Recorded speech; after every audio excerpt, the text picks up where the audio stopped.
welcome, welcome, welcome to the New Vision Center for Spiritual Living, a living, breathing organism that is intended to welcome all of us, all of us. It is intended to be such a safe space that we all can do our individual work here and our collective world, to become more authentic in our daily life. Are you guys up for that? Yes. Good. If you're not, it's going to be a fun 20 minutes, I guarantee it. So here at the New Vision Center, we have an annual theme. And I found it so interesting. In May, we always put out a community-wide survey. And we ask, what would you like to deepen into? What would you like to know more about? What can we do? I think one of the questions is, if there's one thing the New Vision Center could do for you, what would that be? And so we gather all of that input, and then we vision over it and pray over it for about a month, and out of that comes the annual theme for the next year. And I see a couple of the people who were part of that very, very dedicated work to really listen. What is it that the community is ready for? And this year, it was celebrating spiritual awakening. Now, I feel like right now we are a little bit in the spiritual awakening part, and then the celebrating is going to come in a couple months. No, I'm just kidding.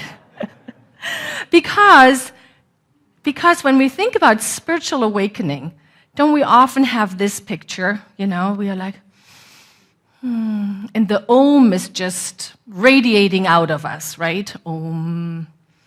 But many of us know that this is how spiritual awakening really happens, right? It is a lot of sweat and tears. Yeah, right?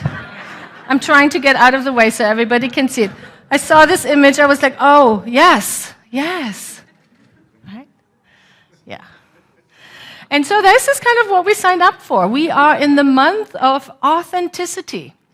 Authenticity, living who I am at the very center of my being out in the world. And giving everyone else the freedom to do exactly the same thing. Yeah. Now, is there every once in a while some button pushing going on? Could be. It could be.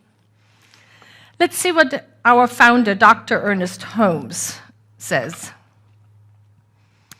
He says, the world is beginning to realize that it has learned all it should through suffering and pain. Surely, there can be no intelligence in the universe that wishes man to be sick, suffer pain, be unhappy, and end in oblivion. Surely, if God or universal intelligence is imbued with goodness, then it could not ordain that man should ultimately be other than a perfect expression of life. Yeah, a perfect expression of life. Though my talk title today is named after the second agreement of Don Miguel Ruiz, don't take anything personally, I would like to make this quote a little bit more personal. And I would like to offer for all of us this statement. I am beginning to realize that I've learned all I could through suffering and pain. Let's say that together. I'm beginning to realize that I learned all that I could through suffering and pain. Yes, enough. I am all for living an authentic life. I am all for discovering who I am and bring that forth into the world. I am just convinced that there is an easier way than what so many of us have been engaged in. You guys with me on that one? Yes, yeah. And no wonder this comes out after a week of really, really working with our book of the month, the 4 agreements, and especially with the second agreement that says, don't take anything personally. Yeah. You know, I've done a little informal poll, and that is the agreement that most people say is the hardest for them. Would you agree? Yeah. Don't take anything personally, because it's so darn mesmerizing when somebody is standing in front of us and telling us whatever they're telling us, right? I had a couple people contact me this week, like, how can I not take this personally? Yeah. So let's see where we can land after this exploration. Don't take anything personally. Nothing others do is because of you. What others say and do is a projection of their own reality, their own dream. When you are immune to their opinion and actions, when you are immune to the opinions and actions of others, you won't be a victim of needless suffering. Yeah. You won't be a victim of needless suffering.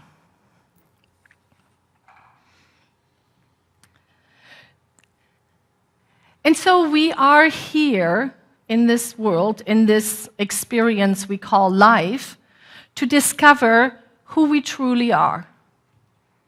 God made manifest. Pure light. And yet on the path, we experience that we pick up some beliefs, that we enter into some agreements that cover that light, that darken it. Those are some experiences, and we all can think about those experiences in our own lives. We can pinpoint the time when we felt that somebody did something to us, that I was a victim of their behavior. And yet here we engage in this study that says, don't take anything personally. How can we really come to a place where we see that everyone is doing the very best they can, and that they are so involved in their own life that they are acting because of what they experienced, and that it really has very little to do with us. Because that is what Don Miguel Ruiz invites us into. So let's see what he says about why do we take things personally. He says you take it personally because you agree with whatever was said. As soon as you agree, the poison goes through you and you are trapped in the dream of hell. What causes you to be trapped is what we call personal importance, or taking things personally. Is the maximum expression of selfishness because we make the assumption that everything is about me.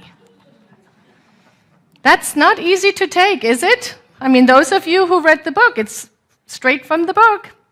So how does that look? So here I am just minding my own business, doing my work, giving a talk on Sunday morning in my beloved community. Not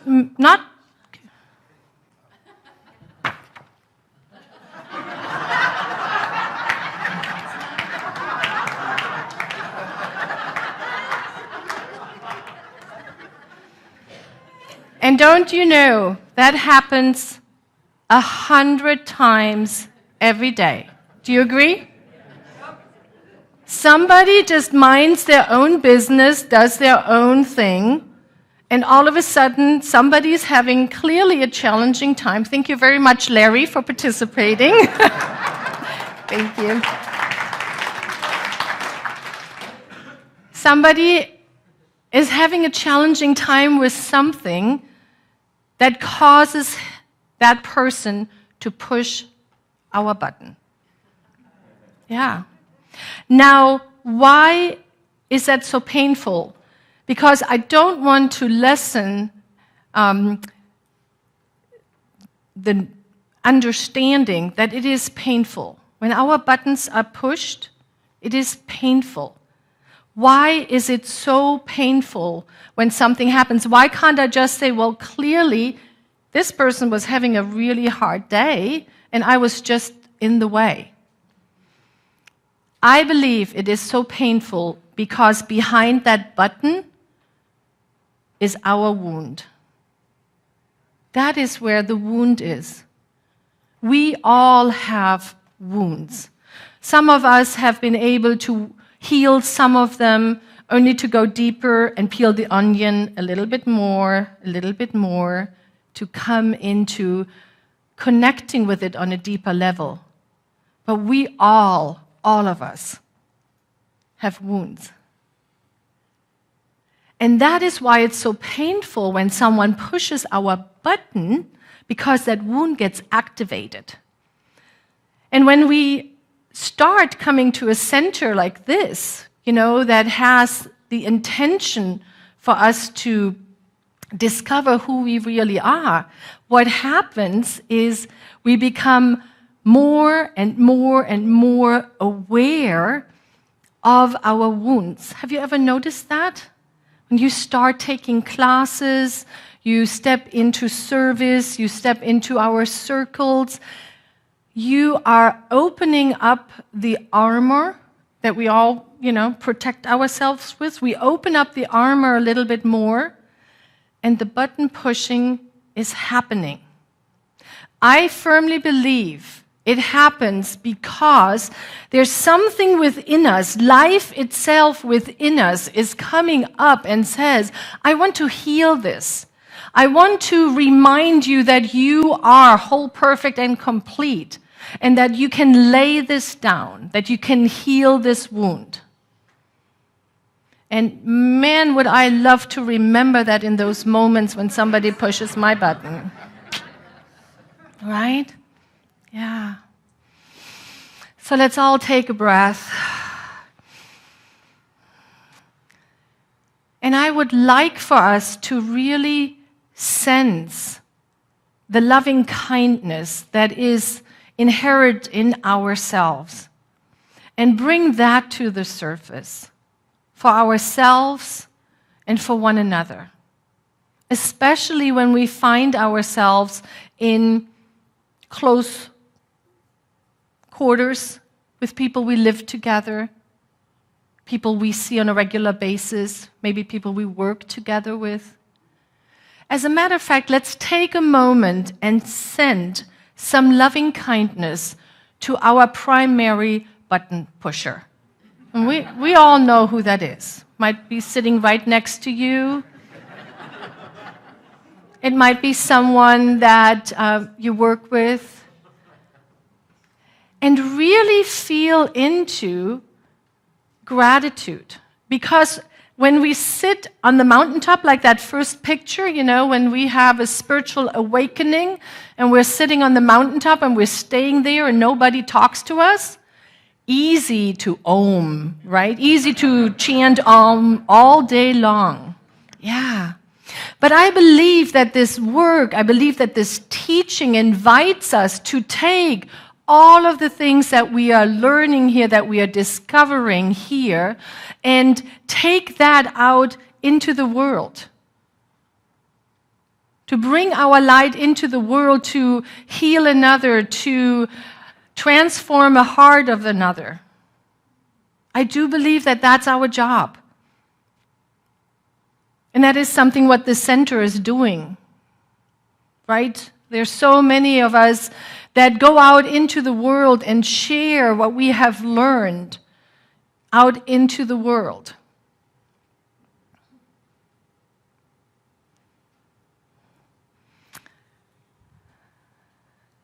So when our buttons get pushed, the invitation is to look within, to the best of our ability.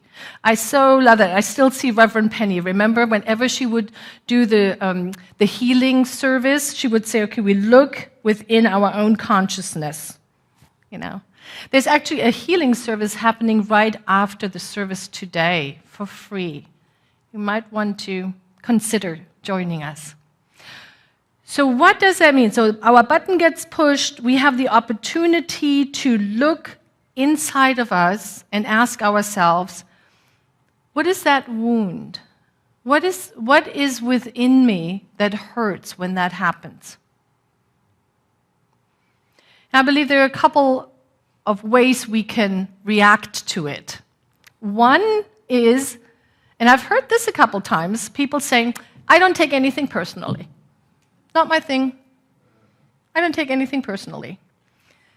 But here is where the challenge is with that. Yes, we can go around, just like what happened when Larry pushed my button, and I could just say, totally just his thing, right? Has nothing to do with me. But then we are missing the opportunity to take a look at what is there within me that wants to get healed, that wants to be healed. Because if there is nothing that is within me, people just have their experience, and I'm not getting activated.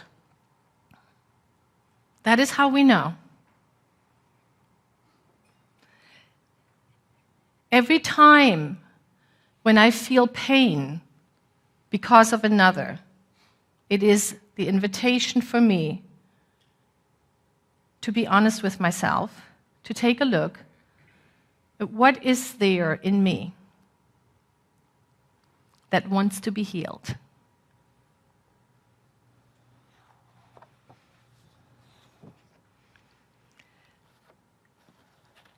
If we don't do that, we might fall into the trap called spiritual bypass. Yeah? Something is happening,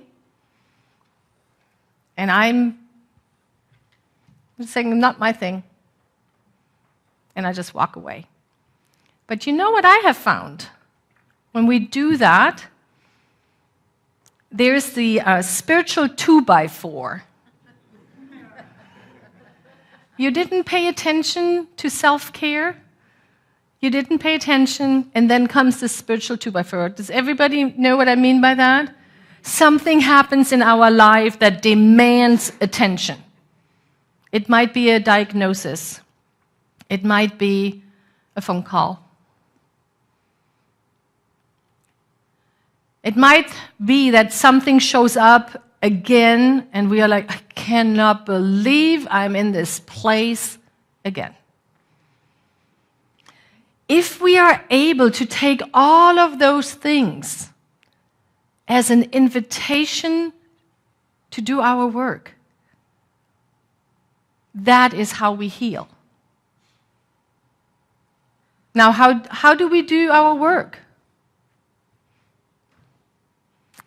Spiritual practice.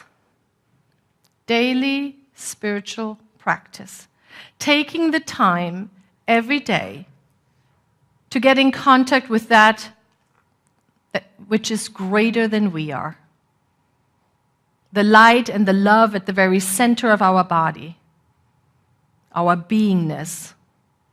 We might call it God or spirit, first cause, source, whatever it may be. But being willing to stop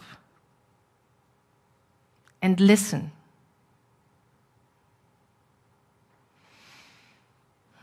And breathe.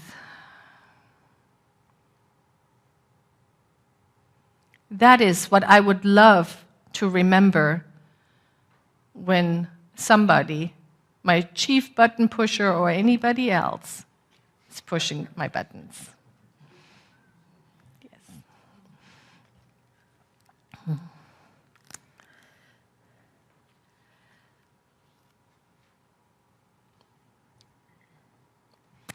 How do we determine if this is really somebody else's or if this is something that brings up things in me? The best way that I have found to work on that part is to really get clear on our boundaries. To ask ourselves, what is okay for me and what is not okay?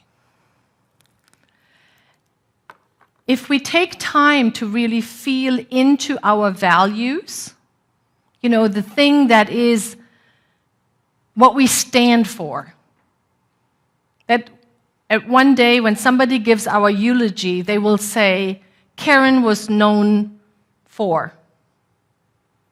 Hopefully community is part of what comes out after that. That sense of belonging. If we take time and take a look at what are my core values, what do I stand for?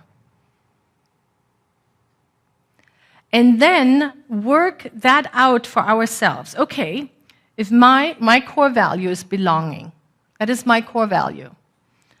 So what is okay and what is not okay? And if we do that work before we find ourselves in a situation where we're getting all activated and conflict arises, we can then move from that place. For example, I might say, it is okay for you to have a challenging time with something. What is not okay is to tear down the walls of this safe container that we're building. Does that make sense? You feel the difference? We do this work ahead of time. What is okay and what is not okay? I like confirmation from the youngest. Yeah. And that is what we call the work here. Engaging in classes, in circles, where we really ask ourselves, what is okay for me? What am I taking a stand for? And what is not okay? And when we are setting those boundaries clearly, then something happens, someone comes, pushes our button, and we are reminded, oh, this is what's happening. This is why I'm activated. And I can respond from that place. I love what Marius Aurelius says. He says, what stands in the way becomes the way. What stands in the way becomes the way. We will notice that those things that are being pushed are really the ones that we long for the most.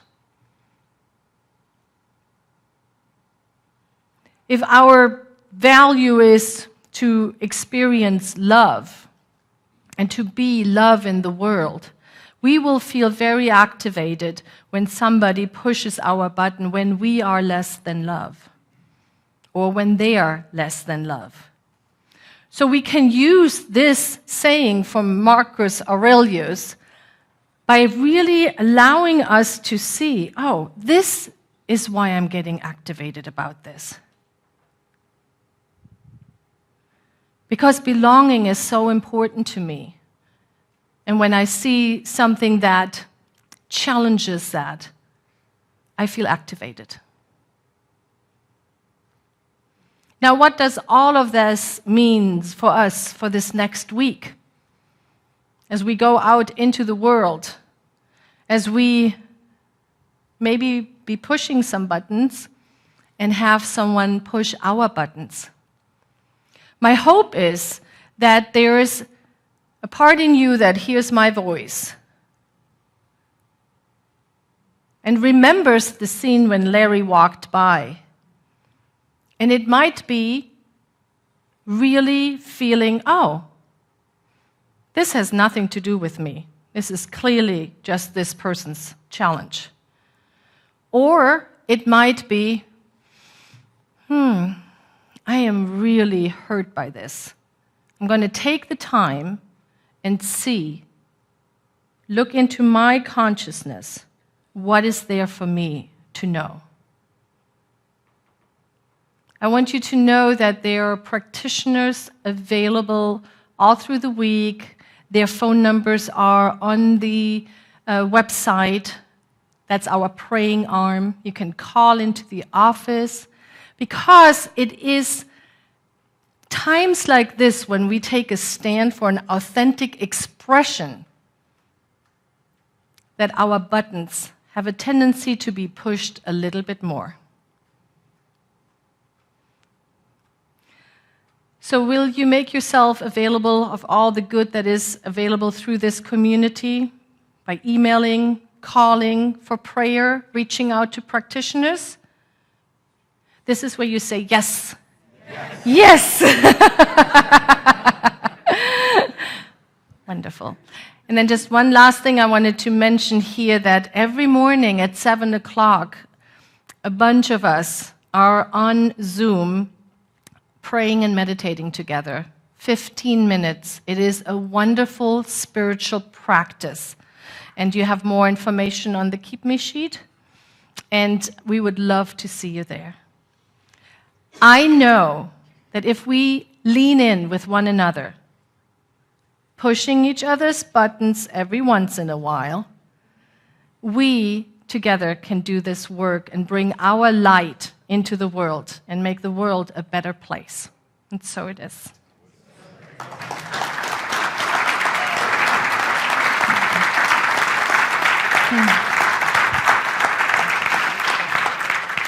So let's take all of that, what came up,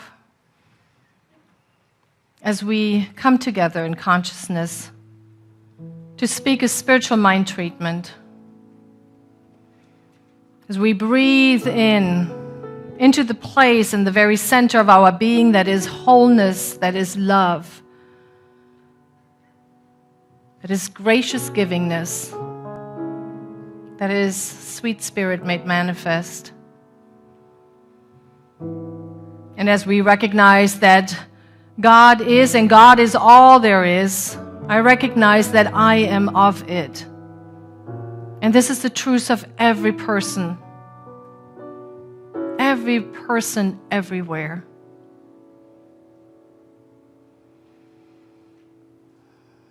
And so as we're breathing into this deep place of knowingness, we claim for ourselves ease and grace. As we're willing to look, as we're willing to engage, as we're willing to lean in, to become the most authentic expression of who we are. For that is what life yearns for. The butterfly be the butterfly, the tree be the tree, and I be I. The great I Am is calling us forth.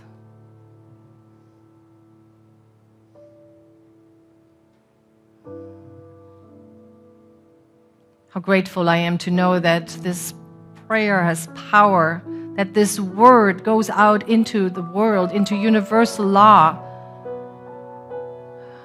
that it's being made manifest as we speak. For this, I give grateful, grateful thanks. And together we say, and so it is, amen.